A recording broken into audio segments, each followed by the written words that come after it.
Hey students, welcome back for video 2. Hopefully this one's fairly short, but there are quite a few things to cover. But again, remember, this up here helps you in case you struggle with some of the concepts. Also in here, in this section here, we're actually going to refer to the solubility rules, so you'll need to kind of look at your book anyhoozle. And then we have 2 homework problems today, but I think they are multi-parted, so don't get so excited. Alright, so today's topic is net ionic equations, but I thought we should actually start with writing balanced equations because officially we have not yet covered that, and this kind of jumps right into that, so I thought we would throw them right together. So what we have here is that all physical and chemical processes can be represented symbolically by balanced chemical equations. So we could write the balanced chemical equation for water changing from a liquid to a gas. Even though we know that that is a physical change, we can still write that process. So state symbols here become very important. So water, liquid, is changing to a gas, H2O, and then a gas. So that is our balanced chemical equation for that happening. And even though that's a physical change, we can actually write a symbol or a balanced equation for that. We could also write a balanced equation for an actual reaction. And so the second one says write the synthesis of sodium chloride from its elements. So sodium chloride is NaCl, so sodium is Na, and that's in the solid form. Then we have Cl, right? But Cl in its natural state is diatomic. So we say Cl2, that's a gas, all right? And then we get NaCl. All right, and that's also a solid. And then we need to go back and balance. Currently we have 2 Cl's here and only 1 there. So if I put a 2 here and a 2 there, we're now balanced. This is understood to be a 1. You could either put the 1 or you could leave the 1 out. It really doesn't matter. So just a quick review. Those diatomic molecules, all right, these are those atoms that have 2 whenever they're by themselves. I think of it in terms of Hofbrinkel.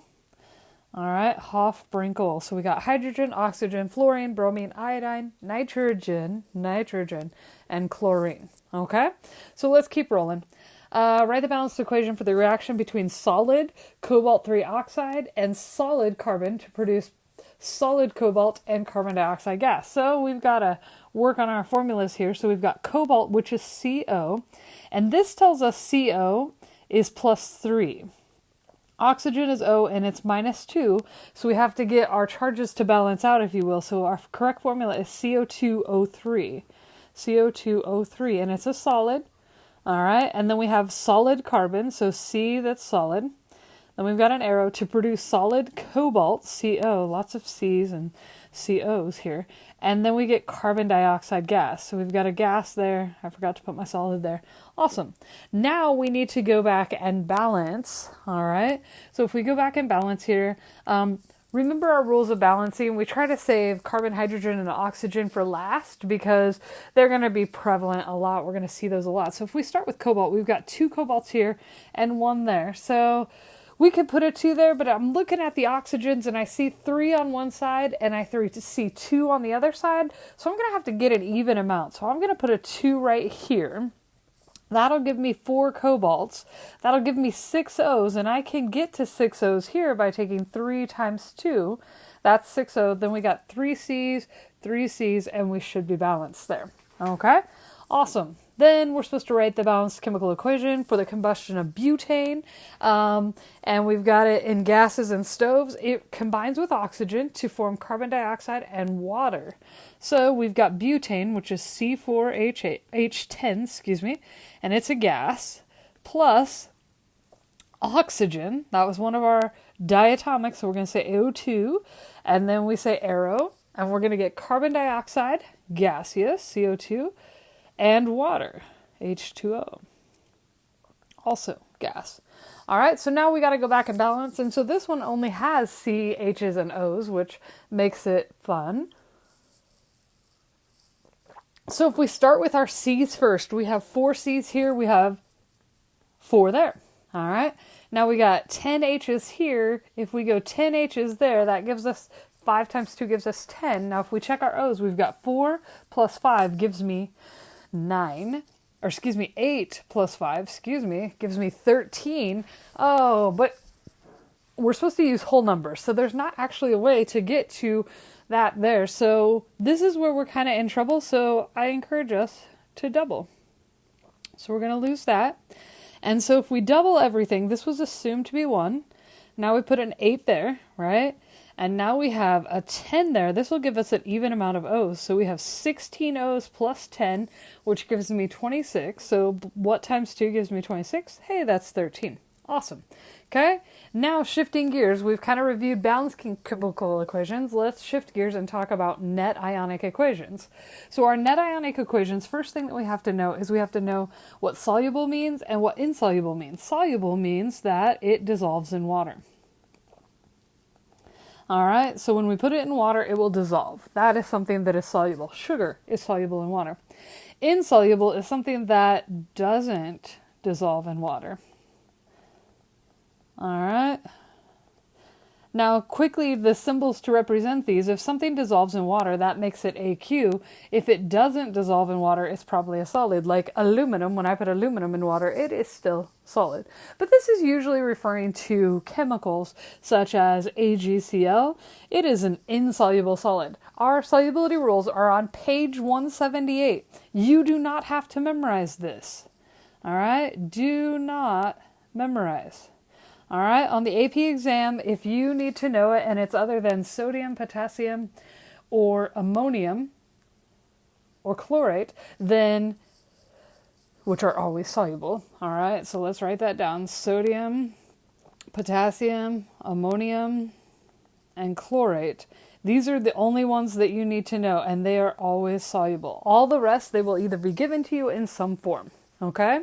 So then we have to know our differences between strong electrolytes and weak electrolytes. So our strong electrolytes are soluble ionic compounds, also are strong acids. We have 8 strong acids. We have HCl, hydrochloric, that's what's in our stomach. We have HBr, hydrobromic. We have HI, hydroiodic. We have HClO3, which is chloric. We have HClO4, which is perchloric. We have HiO4, which is periodic. We have nitric, all right? And we have H2SO4, which is battery acid, okay?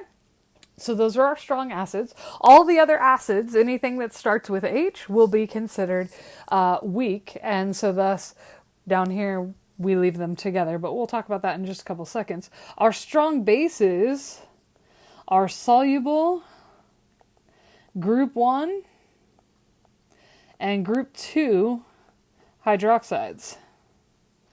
So anybody with group 1 and group 2 and a hydroxide. But there are some that are insoluble, like our lighter group 2s, like MgOH2 and calcium OH2. These guys are actually insoluble.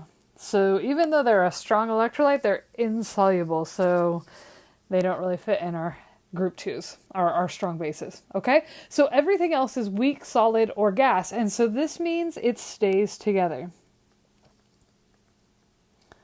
So these guys will stay together when we're writing net ionic equations. Remember, this is what we're all trying to build to. We're trying to write our net ionic equations. This could also be liquid, but there are only 2 liquids. All right, we've got water that is a liquid and mercury. So that's why that wasn't on that list. Okay, so let's go through our rules of writing net ionic equations. Our first step, we have to write a balanced molecular equation. That was what we were doing up above here. These little guys are called molecular equation because they're showing them all in their molecular state. Our second step is we write our complete ionic equation, which is where we put our strong electrolytes as ions and then our weak ones stay together as molecules. All right, so our weak stay together as our molecules. Then we cancel out our spectators on each side. These are the ones that are the same on each side. All right, and we'll see that in an example here. And then what is left is considered our net ionic equation. Just like your net paycheck is lower than your gross paycheck, that's the same thing here. Our net ionic equation just shows us what is happening in the reaction. So let's take a little peek here. All right, so for this first one, we have strontium chloride and lithium phosphate, and we get strontium phosphate and lithium chloride. So all of these, none of these are acids or bases, so we don't really have to worry about that part. But what we know is this is our molecular equation. Now, anything that is AQ, we're going to break up. Anything that is solid, liquid, or gas, we're going to leave together. So if we look here, strontium chloride is going to break up into its ions, but we have to apply this 3 kind of out front as well. So we have 3 strontiums, and each strontium is +2. Then we have 2 chlorines for each strontium, but then we have 3 of those, so we have 6 total chloride ions, okay? Then we go on, we have 6 lithium ions, and then we have 2 PO4 3- ions, all right? Those are our aqueous stuff. We break those babies apart. Then SR, or strontium phosphate, is a solid, so we leave that together. It does not break apart. It stays in its molecular form. And then we have 6 Li pluses and 6 Cl minuses. Notice how that 6 had to go to everybody in the solution. Now, if we look at that, we're going to cross out our ions that are the same on each side. But first, this is our complete ionic equation. This is everything represented as ions if it is an ion. Okay? But if we look, we have 6 Cl minuses on each side.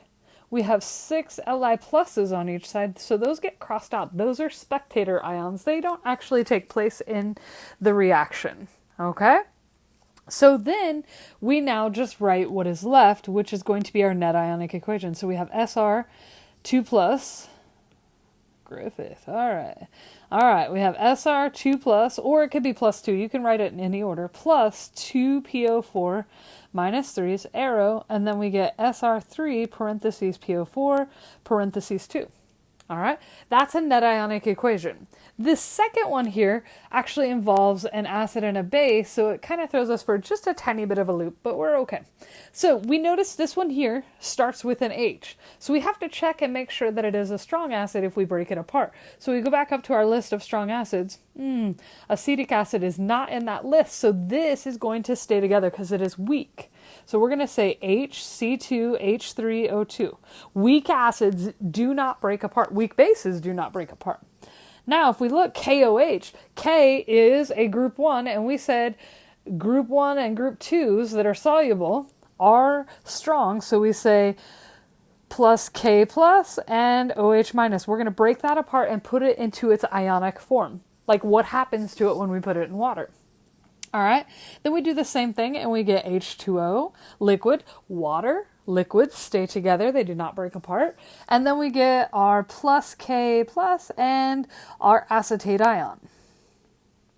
All right, so that's what we have there. Now we're going to cross out our spectators. The only spectator we have in this situation is our K plus. So we just write what is left, HC2, H3O2, plus our OH minus, gives us water, H2O, and our acetate ion. Awesome. Hope this helps. Remember, there's extra help if you need it to read about it. Whoop, right up there. Okay, see you next time.